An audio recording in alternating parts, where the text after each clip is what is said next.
Hello Muninder, जी sir. we are from Uttar Pradesh and two friends also have joined here in EMRI Green Health Services. जी These sir. boys have come here to become expert driver and also great doctors. So they are being trained here, what we call Sathi in our literature. Now I am telling my boys that there are two types of vehicles. One is automatic and other is manual. So once you are driving manual, you have to press the clutch and then you have to change the gear. Press the clutch, change the gear. As per speed, you have to go higher and higher, higher and higher gear, right? If you are going at a very high speed and the car has only 5 gear or 6 gear, then you can go to the top.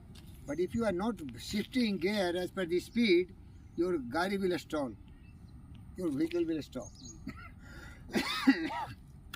Now in automatic drive, what is happening? There is no clutch. It is automatic.